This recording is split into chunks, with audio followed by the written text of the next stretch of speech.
I'm Dave with Cyderbaby at Stone Dead, and today I'm with the better half of Stone Broken. Nice. I'm Chris. I'm Kieran. Brilliant, guys. Revelation. What an album. Thank you. Yeah, that was. We were kind of worried about, not worried, but a bit apprehensive writing it because we thought, okay, we've done a bit. It's a bit different to what we've done before. Are people going to get it? Are people going to like it? Are they going to think, oh, no, there's changed too much? But the reception we've had, since we've released it, it's been awesome. So, all them fears have gone to rest, I think. Yeah, pretty much. Yeah, for me, you're stepping away from what you know or out of your comfort zone. Yeah. And it's just worked so well. Yeah, no, that's great. And that's what we wanted.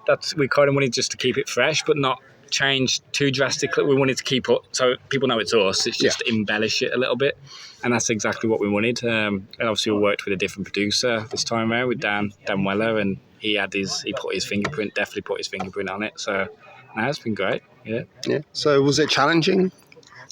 Well, especially with the situation that arose. Well, yeah. We had to jump over some hurdles with all that. So we booked. We done the first part of it in a studio, and then we were scheduled to go back to another studio to finish it off. And of course, COVID happened, so we couldn't go back to that studio.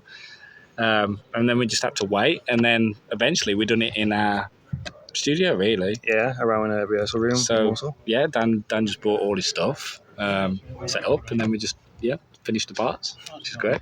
Excellent. So what are your plans? You had the tour, stop-start tour, I should say, back in early spring. What you were doing a couple of festivals. I saw you at Firestorm the other day. That was really, really good. First time I've seen you since Steelhouse in 2017, something like that. Okay.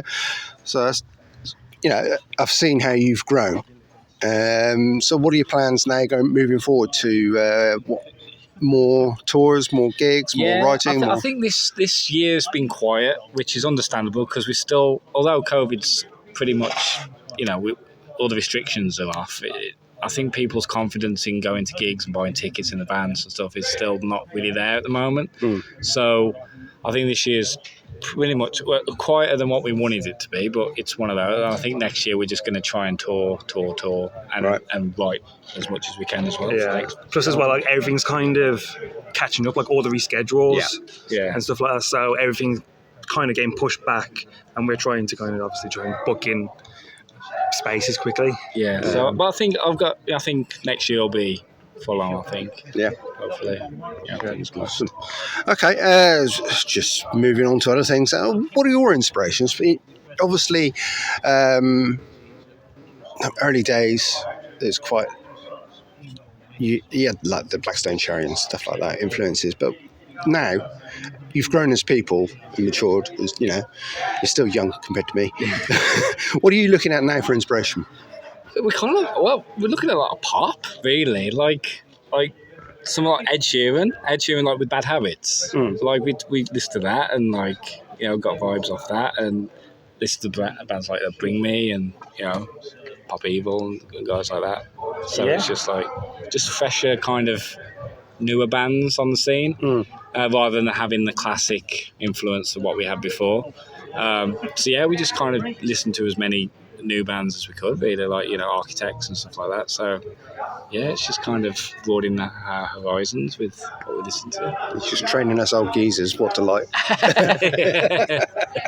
No, we still listen to the old bands. You got it, really. It's it's one of those. They'll always be there. But I think as well, you can't just stick to that. You've got to listen to more newer bands and fresh bands and stuff like that, because they are doing different things. And it's good to kind of see what they're doing and kind of nitpick and take bits. Just be influenced. Be influenced by them and say, oh, okay, that works well. Maybe we can do something similar, or okay, that probably doesn't work well. We won't do that, or stuff like that. So.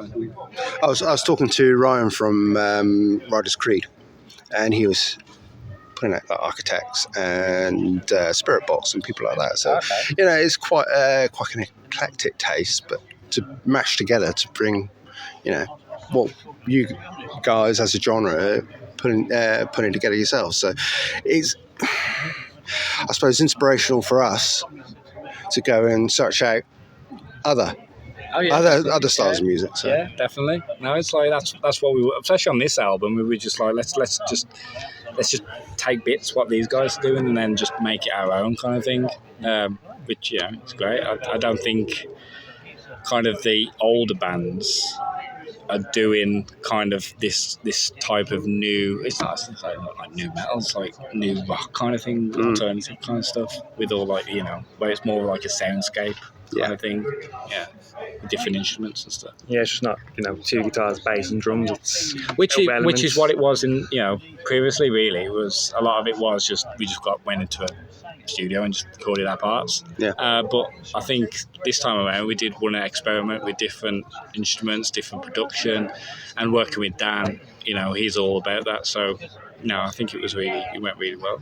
Really. It just comes when it's time for rehearsal. It's like, okay, well, there's 5 different types of guitars. Which one are we playing? You have to listen back. You think, but I put bloody 5 layers on that. What am I supposed to play? And then you try and have to pick the one that makes the most sense. And then you think, oh god, okay.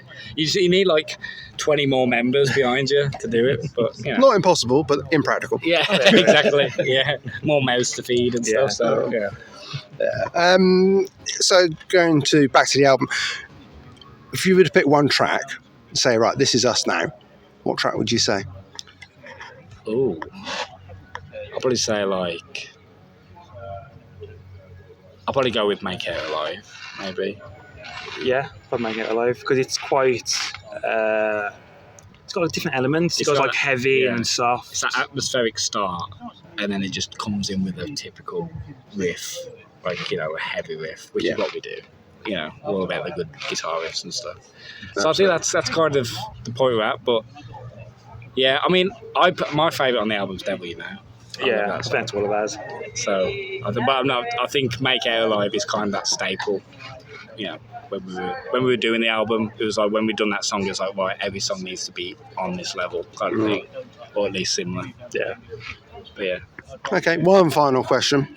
Who's the biggest diva in the band? You can name anyone you like. Well, the others aren't here, so we can take we can say the others. Richard Bobby, take your pick. All right. Before I cause a split in the band, thank you very much. No, thank you. And have a good set later. Yeah, thank you very much. Thank you.